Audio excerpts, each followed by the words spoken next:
Alright, sup cons, today we are going to be reviewing The Light Shop episode 1. First of all, this show is phenomenal. There's not many TV shows that can pull off having scary elements and have a plot that we actually give a fuck about, but this show absolutely nails it on the head. To give it a brief synopsis, this show is essentially about the interactions between the living and the dead, which all seem to be intertwined to this light shop. It's incredibly well done and brings with it an amazing atmosphere that I know fans of the horror genre will love. Anyways, enough yapping, let's get to it. We start off following a businessman exiting his bus stop and always noticing this creepy hoe sitting on a bench and tapping her fingers. This happens for a couple of nights until one night it turns stormy. They start talking in the rain and the creepy hoe asks the man, "Don't you know me?" which the man is visibly confused by. Shortly after, she also asks the businessman if she can go home with him. The businessman initially hesitated and offered to get a taxi for her, but wanting to impress the hoes, he eventually said, "Okay, hold up. I'm sorry, my home? My place of residence where I eat, sleep, shit and you think I'm gonna let some random hoe that looks like a fucking serial killer into my house? No, I'm sorry, this dude is better than me, I could never." We then move to the subplot with a point of view shot of a man wandering around in a hospital and entering the ICU ward. A nurse notices the man and tells him that this area is restricted, but he ignores this and instead asks her where the morgue was until suddenly an ICU patient started beeping and needed urgent attention. Once the ICU patient was stabilized, the nurse noticed that the man was suddenly gone.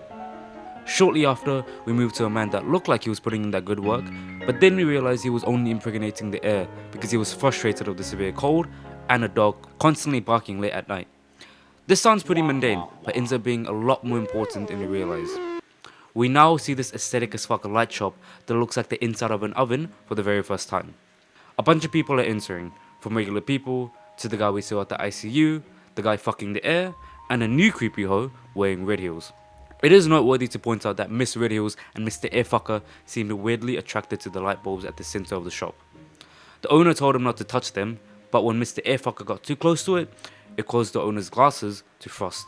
Shortly after, we are now introduced to a high school with a third creepy hoe waving at a schoolgirl inside a classroom. Inside we see the classroom with the schoolgirl talking amongst her friends. Okay wait, before I continue, why the fuck are there kids at school at night? I know South Korea has this insane education standard where you have to cure cancer by the age of 7 and world peace as quickly as the 2024 martial law, but nothing could justify having 25 hours of a 24-hour day being entirely dedicated to studying. Let these kids breathe. The group of girls are talking about sightings of a ghost, which they reinforce by pointing out that there's always one empty seat in the classrooms. The group of girls start to go home and approach an alleyway, which they claim had strange noises and a sighting of a ghost. One of the girls needs to go through the alleyway to reach the light shop and buy something from there, and so she heads off.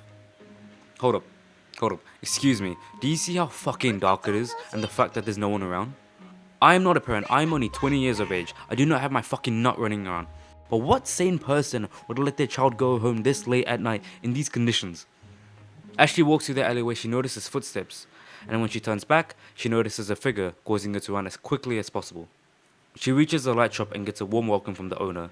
They start yapping about candy until eventually the schoolgirl mentions that she thinks she saw a ghost following her in the alleyway. The owner is startled at first, but then gives her the insight that some people possess the ability to see quote-unquote strangers that have abnormal qualities. He says that if you see a stranger, you must not interact with one, but if you do, you must pretend as if everything is normal.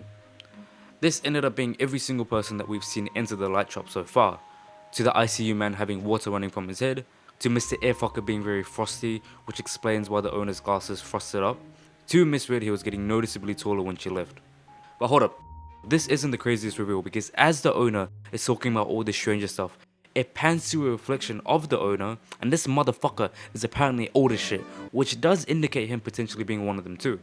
Finally, we are back to the businessman and the original creepy hoe. He hands her a towel to dry herself off, meanwhile she tries to eye fuck him.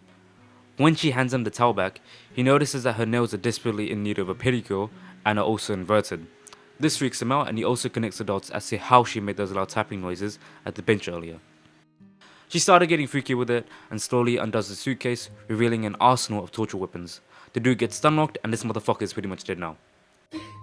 I am all for women's rights, I am against violence on women, but you got me fucked up if you think I'm not squaring with this bitch. The episode ends off with the schoolgirl coming home, which was coincidentally right next door to where the businessman got clapped. The lady starts walking out of the room with blood dripping from the suitcase, rip him, and the schoolgirl arrives home. They walk past, and the schoolgirl acknowledges her by saying hello. This is bad news because now the creepy hoe knows that she can see her, potentially making her the next victim. And this is where episode 1 ends. To do a quick little review of the first episode, it was fucking amazing. Phenomenal. I will admit, it was a bit of a slow burner, and I wasn't the biggest fan of the jumping between scenes that seemed unimportant, but the episode wrapped it up very nicely.